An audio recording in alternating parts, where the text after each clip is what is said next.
right, good afternoon, everybody. I'm Adam Bockelie, the Manager of Strategic Planning for Revenue Management at Air Canada.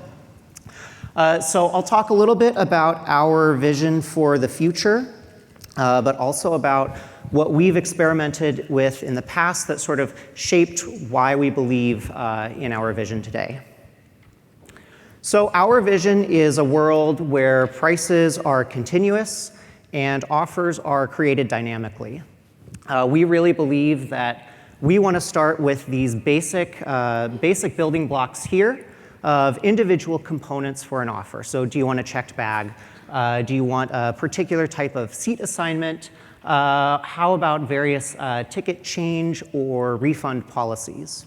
We start with those individual components. We package them on the fly into bundles or a la carte offer sets.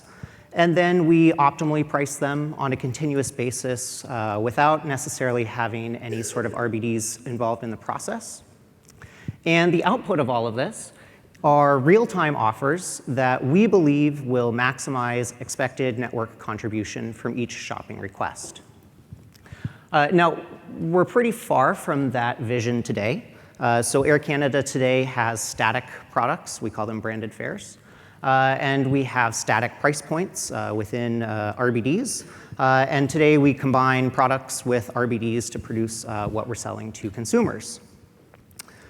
Over the last 15 years or so, Air Canada has tried probably all of the different possible ways of combining those static products with those RBDs. And I'll talk to you about what we've learned in that process and why those findings suggest, at least to us, that true continuous pricing really is the way to go in the future. So all of this starts in the 2004 to 2006 timeframe. At that point, our CEO said, you know what, I want to have a simple, basic, restricted product that's always in the marketplace. We called that Tango. And I also want to have a better product in the marketplace. We called that Tango Plus, and we called that Latitude. And he wanted to have a consistent buy across from Tango into Tango Plus and then up to Latitude. Well, with 26 letters in the alphabet and 3 economy brands, as well as a premium cabin, as well as redemptions and upgrades and all that sort of thing, we pretty quickly ran out of letters. So the solution that was implemented back in 2006 was to put Tango and Tango Plus into pairs of nested classes. So you can see here, if V class is available for Tango Plus, then there's an associated Tango in N class. And then to do something interesting at that time for Latitude.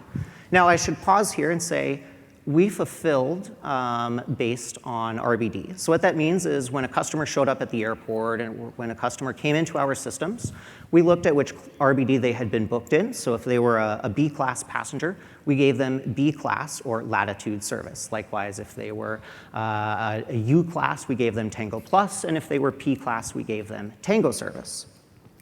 So we needed to keep each one of these brands in its own RBD for booking purposes. But with a Dual-RBD structure, we were able to allow our Latitude prices to vary based on the Tango Plus availability. So all of these Latitude people were booking into B, but maybe if W class was open, they were paying a much cheaper W-based Latitude fare. This solution allowed us to increase the number of price points in the marketplace. It allowed us to provide a more consistent buy across from Tango to Tango Plus to Latitude. And from a commercial and strategic perspective, it was really very successful. We kept this structure in the marketplace up until 2014. But it did have some downsides. So while we were able to have more price points, we had some revenue management issues. So if all of these Latitude people, many of whom are not buying a B fare, are booked into B class, when it comes time to forecast demand, we're going to be artificially overstating the expected network contribution of all of these bookings. The solution, of course, is to say, well, let's tell the revenue management system, these aren't B people, but really they paid a W-based fare, so we'll put them in the W forecast. So as we feed booking information from our reservation system into our revenue management system, we apply some corrections. The downside to this is when our system users look at the RM forecast, and when they look at the res system, they see different numbers. And the other downside is that based on the timing of extracts from all of these different systems, we had to allocate today's bookings based on yesterday's mix of who bought B, who bought a WB, who bought a QB, so on and so forth. So we added some inaccuracies or some errors to the forecast. Nonetheless, we decided that the benefit of more price points was worth it. We kept this in place for a long time. But let's fast forward now to 2014. So Air Canada's network has been growing. We've added a lot of connecting traffic. And by 2014, the benefits of an origin and destination-based revenue management system instead of a simple leg-based system are really quite large. So the company decided to implement origin and destination control, brand new revenue management system, brand new forecaster, brand new set of challenges. What we found is that with an origin destination forecast, the numbers in each forecast are so small that our previous approach of taking today's bookings and reallocating them based on yesterday's mix led to forecast inaccuracies that were too large for our system to handle. We had to drop this Dual-RBD approach.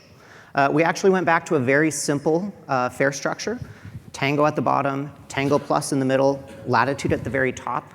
We lost price points. We lost that consistent buy across. We, of course, gained the benefit of an origin destination control system, which was at the time better for us.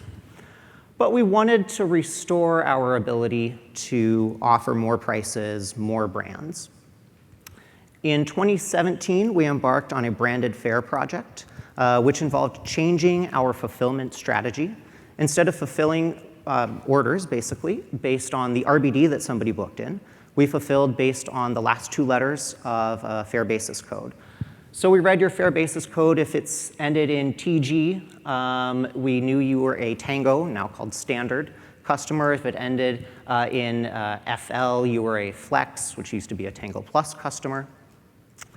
It required a lot of effort to change all of our systems to process people in a new manner, but it gave us back the ability to have more price points. It gave us back the ability to have more consistent buy across, and it didn't require any sort of reallocation of our existing bookings. So this is where we stand today, and we're more or less happy with this approach for today, but there are still some challenges.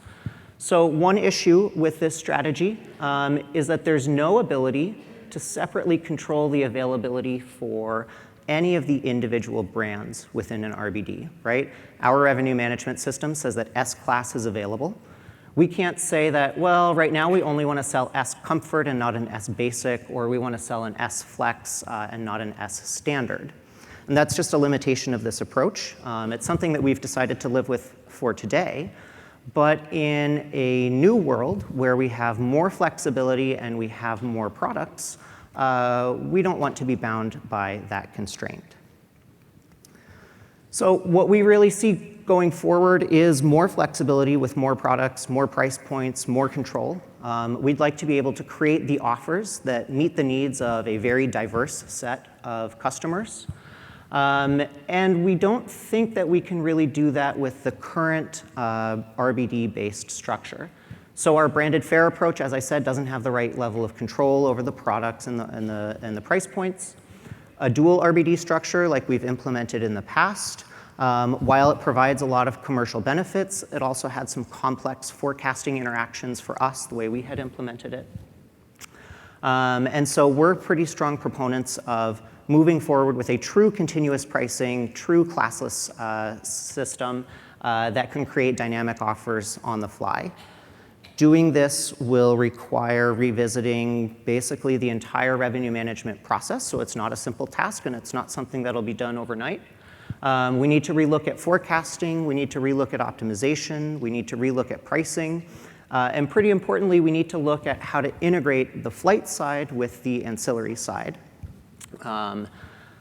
I think it's safe to say that the inputs to an offer generation system in the future will use the knowledge that revenue management has today, but it'll also require calling on the systems that are owned by many other departments. We have to bring in information that our CRM systems have, for example, to know more about our customers and more about what they want.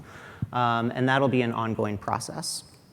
Now, I'll just close by saying that we have made some progress toward these goals.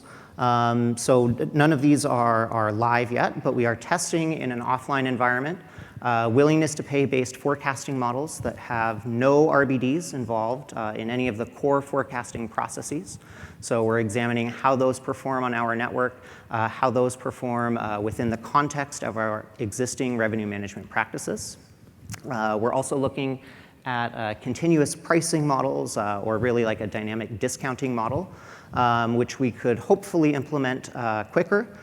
So again, the goal is to see how that performs on the Air Canada network, how that fits in with our existing workflows, the existing strategies that we have in place, and how our users would be able to use that information in conjunction with our traditional systems. So there's a lot of work ahead of us, but I would say that at Air Canada, we're pretty excited about a future that's more continuous and more dynamic and more customized.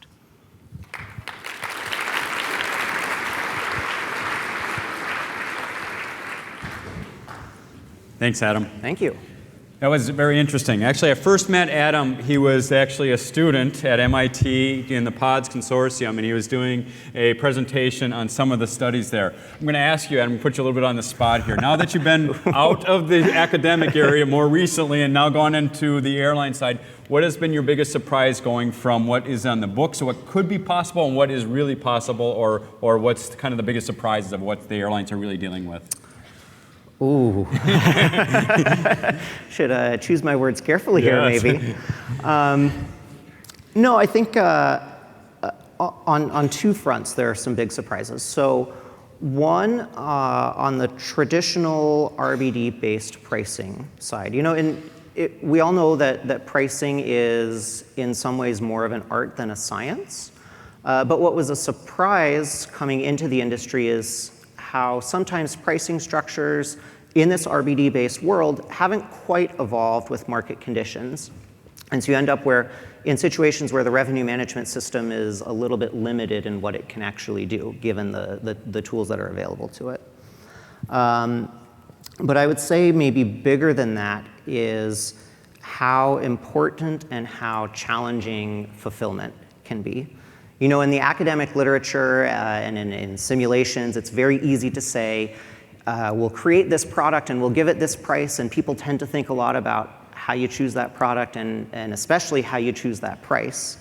And then there's very little thought in a simulation about how you make sure that you gave a product that includes priority boarding and lounge access, for example, and when that customer shows up at the airport, the lounge needs a way of knowing that they have lounge access, and the gate agent needs a way of knowing that they go in group 1 instead of group 7, something like that.